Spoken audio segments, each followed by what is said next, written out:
Okay, for my paid subscribers, you are my employers, and I figured I should give you some account of what we're doing here.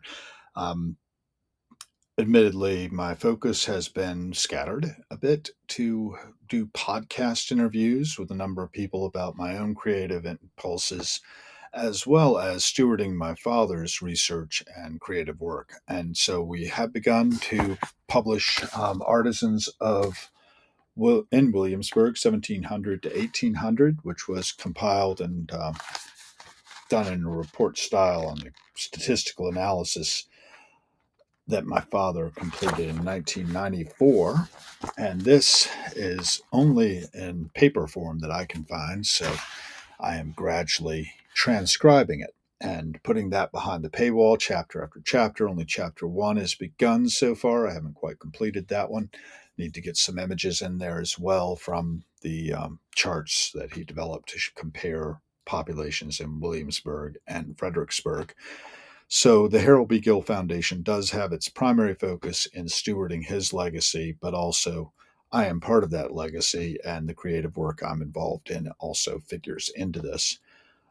As I'm wearing my Seva T-shirt at the moment, that's another big part of what we do here is to try to support charitable efforts that are going on out there in the world. Seva restores eyesight to the blind, the unnecessarily blind, in the third world in particular, and does a lot of work to restore sight around the world.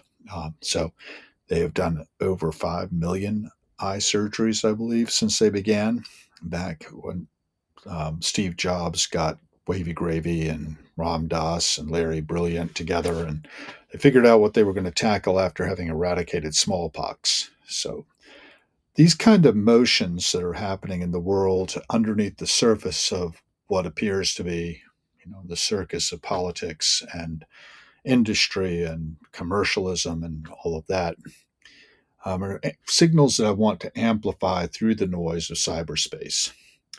As a fifer, in my background in fife and drum from 1974 to 1981 in Colonial Williamsburg, I learned how to amplify signals over the noise.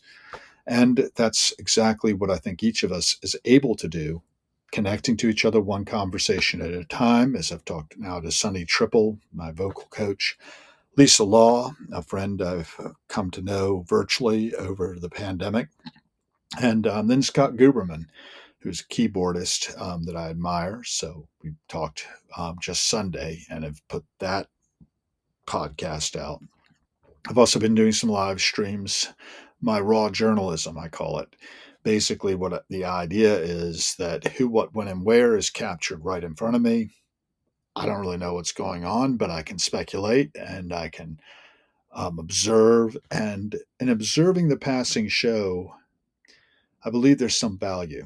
It's like being a flaneur in the 19th century, a term that meant somebody who was rambling around the city, taking in urban life as an observer, not necessarily on one side or the other, but absorbing it and enjoying it. And we can all enjoy the life we're in, I believe. I think that a lot of us are disturbed by the media that is coming up. And I hope that we can do something to filter through that and to share our common experiences as we go from dawn to dusk, from dusk to dawn, and from cradle to grave, because that's where we're all heading, folks. Eventually, the Reaper always wins the game of Beat the Reaper, in which we're all engaged. I'm doing pretty well so far. Health is good.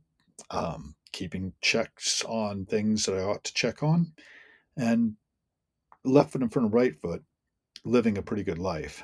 I want everyone to be able to live a pretty good life too. And I think that we can do that if we go from focusing on lack and scarcity to focusing on abundance. So we do have an abundant world. We just need to distribute things more evenly. I'm reminded of what William Gibson, who coined the term cyberspace originally, said in one of his remarks or essays that the future is already here, it's just unevenly distributed. So let's keep on sharing our insights with each other. And thank you for joining today. This has been about 5 minutes, but I've owed it to you, I believe. So Thanks again, and we'll publish now.